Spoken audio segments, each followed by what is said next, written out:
Thanks for being with us today, Donald. On the Hello, Howie. We're getting close, Howie. We're getting very close, and I'm looking forward to being with you on Tuesday at the Hampshire Dome. And, again, tickets are available. Go to HowieCarrShow.com, and you can see me, you can see you. And I guess I assume you think you're going to be coming off a big win in the Iowa caucuses on Monday night. Well, we're going to hope. I mean, who knows what happens, right, Howie? You know that business may be better than anybody, but we think we're going to do well. And we're number one in the polls in Iowa now, which puts us number one everywhere. We're big in, we're big in Massachusetts, and we're big in actually New Hampshire is phenomenal. We just saw numbers come out of there, so we're looking great in New Hampshire and Massachusetts in that area. But I think we're going to do really well in Iowa too. Well, listen, I got to ask you, after the debate last night, has your opinion of Megyn Kelly changed? I mean, she really did kind of kneecap. You mentioned Cruz, but she also kneecapped Rubio with those two videos. I mean, has your opinion of her as a lightweight changed now? Well, she's not a nice person, and, I don't have a high opinion. That wasn't why I didn't do it. I didn't do it because of what Fox put out. They put out this really childish memo, and right. It was sort of, mocking a memo about Putin and the Ayatollah. And I don't know, it was done like by a child, and it was ridiculous. That was Roger Ailes, though. That the New York Times reported that was Roger Ailes himself. Yeah, I don't know who did it. It was foolish, and had they not done that, they would have had 24 million people yesterday. Would have broken their record, which is our record, my record, because I think they would have had. There were a lot of people looking forward to that debate, but I really. I raised $6 million in 3 hours yesterday, and you're pretty big with the veterans, yeah. Okay? But I beat you this time. I won I got $6 million in a period of an hour, and that was pretty good. Now, in all fairness, I put up $1 million, and Carl Icahn put up $500,000, and some friends of mine put up $1 million, and we had a lot of people go in. It's Donald Trump for vets, by the way, and it's Donald Trump for vets if people want to do it, but. And I think we've already gotten $500,000 right out of there, out of the website. Now, so it was great. It was a great thing. Did they? Did someone from Fox? I'm assuming it was Ailes. Did he actually apologize to you in one of those 3 phone calls yesterday? They did, and you know what? Honestly, except that I was so far down the line with this other event. The other event turned out to be amazing, much better than I would have even dreamed. We went to Drake University. They had this beautiful auditorium. It holds about 800 people, which isn't that many, and. We had thousands and thousands outside. But as soon as I saw the kind of hoopla, I said, wow, this could be successful, and it was great. We had a young soldier who lost his leg, and he's like a professional speaker. He spoke so beautifully about the war and about the vets and coming home from Afghanistan. And it was amazing. I'd never heard that expression before, the fallens. You have to live your life to honor the fallens. Listen, let me ask you, did you have any inside information before the debate that they were going to be using these sort of attack videos on the other candidates? And were you concerned that there might be an attack video in their arsenal on you? No, I didn't hear about it, and boy, did they go after them. And hey, Howie, I think I did a smart thing. They really attacked with those videos. And Megyn was, like really attacking. And I'll tell you what, if she would have attacked me, I would have had a much different attitude. But I will say this: a couple of them wanted to leave the debate stand. You saw that, right? What? They jokingly said. Oh, that. yeah, Cruz yeah. I mean, Cruz, Cruz, but he was kidding. Yeah, I don't know. He was kidding. Those were pretty. Those videos were pretty tough. I thought. And I don't think anyone knew. I didn't know about it. I didn't know they were doing. I think videos. that I'm gonna say, Donald, that they had one ready for you too. Don't you think? They did? I would think. How about 10 ready for me? Right. What would you have done? What would you have done if they had pulled one of those on you and then said, "Well, I don't know. Say? I mean, it depends. Look, I'm pretty used to getting some pretty tough questions. In all fairness, and I've had good luck with the debates. I've won a lot of the debates, and according to every poll, and according to the pundits, actually, especially I guess the last one with the New York values deal. But I've won a lot of the. I really enjoyed the debating process. I just got back from New Hampshire. I was up there. We had a tremendous group of people. Nashua, right? Yeah. Yes, Nashua, and we had a great. Boy, the place was packed, and we had a great time. What you were saying last night at your event? You started to, but then the heckler cut you off, and you never got back to it. Why did you wait 15 minutes to start your appearance and not do it right at 9? Okay, that's a great question. It was my decision. We were ready to go, and I said, let the other debate start, because after people see these guys, after 15 minutes, they'll be totally bored, and we'll go. So I wanted to get them a little piece of it. and then we'd start. That was a sort of, I think I was right about that because we did very well. Look, I don't care how we did. We raised $6 million, which is so important. But I said, let the other debate start, and then we go 15 minutes. By that time, they will have had enough, and they'll come into ours. And pretty much that's what's happened. We had tremendous ratings. And now, we didn't really have a network. We just had a series of people playing it. You understand? They weren't helping you out a lot by having you have a split screen with Bill Clinton and Hillary Clinton, and then they bring on Bob Beckel, who looks like he's doing a Nick Nolte impersonation. What the hell was CNN thinking of? They weren't counter-programming very well, with a big sample like that. Well, it wasn't really meant to be counter-programming. I didn't see anything about CNN. I don't know what they did. I know some of them actually played it straight through. I'm not sure if CNN did. No, they did. Don Lemon wouldn't stop talking. I heard it did very well. I don't know, but I'm not sure what CNN did. How about Jeb Bush saying that he really missed you and that you're really just a teddy bear? Yeah, I was wondering about that. Actually, it was sort of interesting. Actually, you think? Did you believe him? I think he probably did miss me, but. He missed. I heard he did better last night too. By the way, I mean, I heard they said the fact that I wasn't there. I think he did better. What do you think? I think he definitely did better. I think he wasn't concerned that you were going to stomp his lunch or give him a wedgie like you have been in these earlier debates. Yeah, no, I would have. Look, the man has spent $100 million on ads. He's working very hard. I would say let him have his head. Let's see what happens. Right.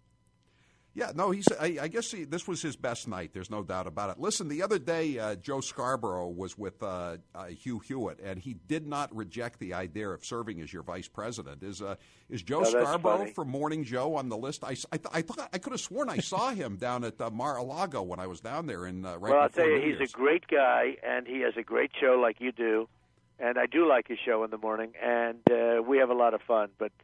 Joe's doing well. He's making money for the first time in his life, really making some pretty good money, let me tell you. And I think he's very happy where he is. Don't you think so, Howie? He seemed very happy when he was standing at the bar at Mar-a-Lago on December 30th as you were working the crowd. Nice guy. So, listen, the State Department has announced today that 22 Hillary Clinton emails cannot be released under any circumstances because that's how classified they are, and yet they were on her unsecure server. As you know, they've said that some congressmen, chairman of the committee, ranking members can't even look at these documents because they're that secret, and she just had them out on her private servers. Should Hillary Clinton just drop out? I don't know. I've been hearing about this, and the last batch were pretty bad also. But I've been hearing this is a really, really bad situation going on for her. I don't know what she was doing, if you think about it. Regardless of anything else, she's guilty of a lot of different things. But what was she thinking? What is the purpose of doing it? I mean, why can't she play by the rules and assume somebody's listening? Big deal. I mean, let somebody listen. Assume it. But for what she did, what she's going through is just so crazy. For what? You just wonder, is this the kind of person we want running the country that does this? It's always something, whether it's Whitewater or this. But so do you think that this is going to be very serious based on what you're hearing? Well, yeah, I mean, it certainly seems to be. There's all kinds of speculation. Your friend Joe Scarborough is talking about it every morning, quoting these people. Joe DeGeneva, former Justice Department lawyer, is saying there's going to be an indictment. They're saying the FBI is going to be up in arms and have some kind of open revolt if they don't file charges against her because this is so much beyond what David Petraeus did. I know you've talked about that, but this seems like Petraeus times 100. No, it is. It really is. It's much more serious. And they're protecting her, and she's being so nice to the president. She's talking about President Obama, and she went along, against the Keystone Pipeline all of a sudden out of nowhere, and so many different things she's doing. She's changing. She wants to be just like him. And I'll tell you what, number one, that's a negative thing in terms of running for election, in my opinion, very, very negative. But, I mean, it's so obvious what she's doing because, she's there by a thread. She's got a real problem. There's no question about it on the emails. There's no question about it. She said the other day she was asked by somebody, would she appoint Obama to the Supreme Court? And she said, she did her usual cackle and said, that's a great idea. I never thought about that. Would you ever appoint Barack Obama to the Supreme Court? No, I wouldn't. No. We've had enough. You don't you think? I certainly do. I'm asking you, though. Howie, I think we've had enough. We've had enough for a lifetime. We don't need another one, right? I'm with you on that. He's got. Let him go and enjoy his rounds of golf, and now he can play golf every single day for the rest of his life, and hopefully he lives long and happy. Let him enjoy his life on a golf course. You know, you're getting all these huge crowds in New Hampshire, Iowa, South Carolina, all this, and Bill Clinton's going around. And as you saw last night, you know, when he was in the split screen with you, and you were in Iowa and he was in Iowa, he's not drawing flies to his events anymore.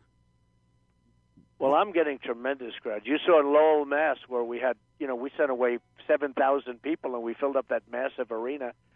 We're getting tremendous crowds. And, in Dallas we had 21,000. We had 35,000 people in Mobile, Alabama. And we had 20,000, 22,000 people in Oklahoma. I mean, it's been amazing. It's been amazing. And, I think they're all going to go out to vote. And, in New Hampshire, as you know, it's February 9th. So for all those people, because you're the king of New Hampshire in that area, and for all those people, and we're going to got to get out and vote February 9th. That's a big day. We're going to be together on Tuesday. Listen, I want to get your response. This is Ted Cruz. You probably have heard this before, but I want to get your direct response. Okay. Cut 5. This is Ted Cruz. At the beginning of the debate, he said he would fill in for you since you were across town at Drake University. Cut 5. I'm a maniac, and everyone on this stage is stupid, fat, and ugly. And Ben, you're a terrible surgeon. Now that we've gotten the Donald Trump portion out of the way.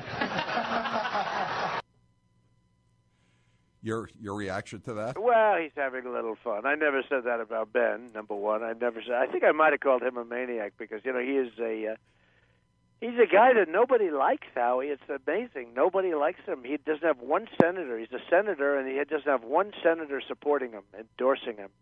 And, that's pretty unusual, to be honest with you. And I got Sarah Palin the other day, which everyone assumed she was going with him, but I got Sarah Palin, and I got Sheriff Joe. When you talk about tough on the borders, you would have to admit Sheriff Joe from Arizona is about as tough as it gets, right? From Arizona by way of Springfield, Massachusetts. Is that right? Yeah, he's a tough cookie. And I'll tell you, he's a good. Massachusetts native. He called me. He said, "You have the best campaign. You have the best border, and your ideas are the best. And I'd like to endorse you." And I took that endorsement in a minute. We have some great. We have Jerry Falwell Jr. from Liberty University, and everybody goes through Liberty University. Everybody speaks there, and it's an amazing place. And Jerry endorsed me, so that was a great honor. Let me ask you about last night again for a second, because Fox's statement after you talked to Breonna Keeler was implying that you said to Roger Ailes, "If you give me $5 million, I'll show up at the debate." Did you say that to Fox? Yeah, I said to Roger, "I want you to make a contribution to to the veterans of $5 million, and then I'll seriously think about it. But I want them to do $5 million to the veterans." And I guess it's something that they didn't want to do from a psychological standpoint, and I understand that. I fully understand. Now, in the meantime, we raised $6 million, so it was good. But I wanted them to make a contribution to the veterans. I said it to CNN, too. I wanted CNN to make a contribution to the veterans. You got to understand, fellas, these guys are making a fortune with the debates. They're making a fortune. They never made any money with the debates. They were always like an afterthought. They really had to do them for licensing purposes. To keep their license, they had to put on the debates. Now they're the hottest. When we did the debate with Fox, the first one I did with them, they had 24-point-something million. They almost had 25 million, which is the biggest in cable history. Then they had CNN, 23 million. That was the biggest show in the history of CNN. And, they're making a fortune, and they're getting tremendous advertising. They're getting $250,000 for a 30-second ad. And they used to get $2,000 and $3,000 and $4,000 for that ad. And, I said, you ought to make contributions to the veterans or to the, to some great veterans groups, of which there are many, by the way. I wonder if some of the advertisers... They decided not to do that. I wonder if the advertisers are going to ask for make goods, since you weren't there. The audience was they probably are. I mean, they could have had 25 million yesterday. I think they would have broken the record. How about Corey Lewandowski, your campaign manager? He revealed the other day on one of the network shows that one of the top guys in the Fox Washington bureau, his daughter is the deputy press secretary to Marco Rubio. And Luntz last night was pushing Rubio as winning the debate in his focus group. I know what you think of Frank Luntz. I mean, do you think Fox is pro-Rubio, or are they pushing just anybody but Trump? Well, I really don't know. I know one thing, that I have some guys in Fox that are just horrendous. Karl Rove is a total dope, this guy. I mean, I have 48% in Florida, and he'd find something wrong with that. 48%, think of it. I think it's 48-11.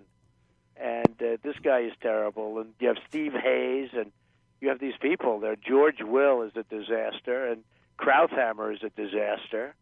And, it's unbelievable. And that one of the problems with doing a debate, no matter how well you do, I won, according to the online polls, if you look at Drudge and if you look at Time Magazine, PBS, I've won every single debate by the online polls. And yet, these people, no matter what you did, if you brought back Abraham Lincoln, who, by the way, was a great debater, or William Jennings Bryan, they would have never, if they just say whatever they want to say. So why does Fox hate you? It's really a disgrace. Why does Fox hate you? I don't know. I don't think they like me. I mean, I'm actually friends with Roger, but I tell Roger all the time, man, you're a guy that he and I have known each other for a long time, but I really don't think they like me at all, if you want to know the truth. One last question, Donald Trump, and we'll let you go, and I look forward to seeing you on Tuesday. Okay. Which GOP candidates need to get out of the race? Well, look, I don't want to say because, I really do actually like a number of them a lot, and they're really good people. But I think you're going to see a lot after New Hampshire in particular, probably after Iowa a couple. It's got to get culled down. I mean, look, obviously I can say it about him because I don't know him. Gilmore. Nobody even knows who he is. And frankly, we thought he got out of the race, and probably so did you 4 weeks ago. All of a sudden he showed up again. I'd never right? seen him till last night. That was a first. Yeah. Well, we thought he got out of the race when Pataki got out of the race. He had nothing also, zero. Gilmore has zero. Why do you keep putting people on the, honestly, the RNC should not allow certain people to continue forward. All right. Look, that's the way it is. And, it's too All bad. right. I think it's bad for the process. Good luck. I think it's disrespectful for the process. Good luck on Monday night, and we will see you on Tuesday afternoon in Milford, New Hampshire. And again, tickets are available at HowieCarrShow.com. Look forward to seeing you, and good luck, Donald Very Trump. good. I look forward to seeing you, Howie. Thanks a lot. Thank you.